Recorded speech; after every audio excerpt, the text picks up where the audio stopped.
Selamat petang, salam sejahtera. Terima kasih karena bersama dengan saya di Nazilin Unity Channel. Ini peringatan paling keras sekali untuk Hadi Awang. Dipetik daripada FNT, tak perlu label munafik kalau tak setuju. Itu yang diberitahu kepada Hadi. Kenyataan Hadi Awang berkait cara kerajaan menyalur peruntukan yang disamakan dengan golongan munafik disifatkan keterlaluan. Presiden PAS Abdul Hadi Awang diingatkan supaya tidak melabel kerajaan sebagai munafik meskipun tidak bersetuju dengan kaedah urus takbir negara ini. Menteri di Jabatan Perdana Menteri Hal Ehwal Agama Muhammad Naim Mokhtar berkata, kenyataan Hadi menerusi minda Presiden PAS semalam bertajuk cara golongan munafik menentang Islam diikuti Israel dan PH amat keterlaluan. Sesungguhnya perbuatan memberi label sedemikian amat mendukacitakan kerana ia boleh mewujudkan kekeliruan dalam kefahaman masyarakat dan menimbulkan bibit-bibit perpecahan serta permusuhan agama antara sesama umat Islam, katanya dalam kenyataan. Menerusi catatan hadis semalam, ahli parlimen Marang itu mendakwa PKR sebagai parti minoriti kini memimpin kerajaan boneka pragmatik liberal, iaitu sama seperti Pertubuhan Pembebasan Palestin PLO yang mencapai keputusan minoriti diberikan hak bagi menubuhkan kerajaan dengan sokongan Israel dan Amerika Syarikat. Pendekatan pemerintahan mereka sama seperti pendekatan golongan munafik pada zaman Rasulullah terhadap mereka yang beriman supaya menyekat peruntukan kepada pihak lawan, kata Muhammad Hadi lagi, Abdul Hadi lagi. Sehubungan itu, Muhammad Naim mengingatkan umat Islam supaya tidak terjebak dengan usaha melabel oleh sesetengah individu dan pemimpin politik kerana berbahaya serta menyalahi hukum syarak. Seluruh umat Islam dinasihatkan menghayati nilai ajaran agama yang melarang perbuatan menuduh seorang Muslim yang lain dengan gelaran kafir, fasik atau munafik tanpa bersandarkan kepada bukti dan hujah kukuh, katanya. Beliau turut menggesa pemimpin politik lebih bertanggung jawab dalam memelihara keutuhan perpaduan ummah serta membudayakan adab meskipun berbeza pendapat menerusi dialog dan perbincangan secara harmoni.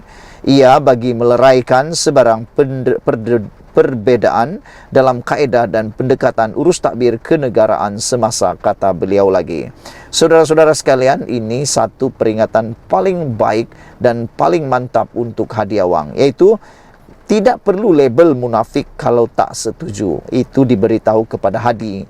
Kenyataan Hadi Awang berkait cara kerajaan menyalur peruntukan yang disamakan dengan golongan munafik disifatkan keterlaluan. Sekian dulu untuk kali ini. Ikuti terus ulasan selepas ini. Selamat petang, salam sejahtera. Terima kasih karena bersama dengan saya di Nazilin Unity Channel. Jangan main isu akidah dalam politik, sebab itu kerja Khawarij. Mufti Perlis Datu Dr. Muhammad Asri Zainul Abidin dalam satu klip kuliahnya yang tersebar di media sosial melarang isu akidah dimainkan dalam politik. Menurutnya, gejala itu amat berbahaya seperti yang berlaku dalam sejarah kemunculan Khawarij yang berpolitik menggunakan nama agama dengan mengkafirkan atau menganggap sebagai musuh Islam pihak yang tidak menyokong mereka. Jelasnya, alasan puak Khawarij kononnya hendak menegakkan hukum Islam mengikut tafsiran mereka. Akibatnya, Dr. Asri yang juga dikenali sebagai Dr. Mazza itu berkata, sepanjang sejarah puak Khawarij telah berperang sesama Muslim. Jangan main isu akidah dalam politik, ini bahaya. Khawarij dia main politik antara Ali dan Muawiyah. Khawarij tak puas hati dengan Ali dan Muawiyah. Apa slogan Khawarij? Tidak ada hukum melainkan Allah. Sesiapa yang tidak berhukum dengan Allah, maka dia orang kafir. Mereka telah kafirkan Ali, Uthman, Muawiyah kerana bagi mereka tidak menjalankan hukum Allah menurut takrifan mereka. Mereka ambil ayat Al-Quran yang diturunkan kepada kufar, turunkan kepada orang mukminin, katanya. Dr. Mazza kemudiannya mengimbas kembali perjuangan Sayyiduna Ali bin Abi Talib dan para sahabat Nabi dalam memerangi kelompok Khawarij yang sesat ini. Ali suruh Ibnu Abbas berhujah dengan Khawarij. Pasal Khawarij ini yang ada lekuk di pipi kerana kuat solat malam tapi siang kafirkan anak-anak orang Islam, memerangi orang Islam di atas dasar sesiapa yang tidak berhukum Allah, mereka orang kafir. Kata Ali dalam riwayat yang masyhur, jika kamu nak keras kepala juga, aku kafir dan sesat, aku minta tolonglah, jangan pergi kafirkan seluruh umat Muhammad dengan dosa dan kesalahanku. Kamu tahu bahawa Nabi memotong tangan pencuri tetapi dia beri harta pusaka. Nabi menghukum orang berzina tetapi dia menyembahyangkan jenazahnya. Bagi orang Khawarij, siapa buat dosa besar maka dia lawan Tuhan, maka dia kafir, kata ilmuwan itu lagi.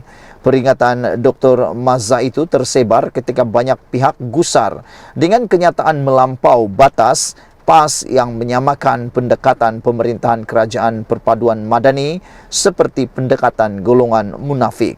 Kemarin, Tan Sri Abdul Hadi Awang menerusi minda Presiden PAS tergamak mengaitkan Pakatan Harapan PH dengan sifat munafik dan rejim Israel. Dakwah Hadi sikap memaksa rakyat itu untuk menyokong dan mendukung apa-apa sahaja ialah amalan purba zaman jahiliyah yang turut diamalkan oleh Yahudi Zionis Israel di Palestin. Sekian dulu untuk kali ini. Jangan lupa tinggalkan komen Anda, tekan butang subscribe. Kita jumpa lagi. Bye-bye. Selamat petang, salam sejahtera. Terima kasih karena bersama dengan saya di Nazilin Unity Channel. Ini berita terbaik untuk kerajaan perpaduan yang ada pada hari ini. Selepas 5 orang ahli parlimen telah menyokong Datuk Seri Anwar Ibrahim, ada orang kata mereka mungkin akan kehilangan kerusi kerana melanggar Akta Anti Lompat Parti. Rupa-rupanya ini yang berlaku. Sokongan ahli parlimen pembangkang pada Perdana Menteri tidak melanggar Akta Anti Lompat Parti. Ini berita yang pastinya menyenangkan hati Anwar Ibrahim dan kerajaan perpaduan, tapi menyebalkan hati pembangkang. Tindakan beberapa ahli parlimen pembangkang menyokong Perdana Menteri Datuk Seri Anwar Ibrahim dan kerajaan perpaduan pimpinannya baru-baru ini tidak menyalahi Akta Anti Lompat Parti atau Akta Perlembagaan Pindaan Nombor 3 2022 Akta E1663. Menteri di Jabatan Perdana Menteri, Undang-Undang dan Reformasi Institusi Datuk Seri Azalina Othman Said berkata, ini kerana kesemua ahli parlimen hanya menyatakan sokongan tanpa melompat atau keluar daripada parti politik masing-masing. Akta Anti Lompat Parti itu bermaksud betul-betul lompat parti. Kalau kita baca perbahasan untuk mewujudkan Akta Anti Lompat Parti ini pada sesi-sesi lepas, penekanan lebih kepada meninggalkan parti yang dia bertanding atas tiket parti tersebut. Tetapi hari ini mereka menyatakan bahwa mereka tidak meninggalkan parti, hanya memberi sokongan. Jadi apa yang kita lihat di sini ialah dia bukan lompat parti, keluar parti. Dia memberi sokongan dan kerajaan sudah dibentuk. Katanya ketika menjadi tetamu program Suara Anak Madani yang turut menampilkan Menteri Komunikasi dan Digital Fahmi Fadzil semalam.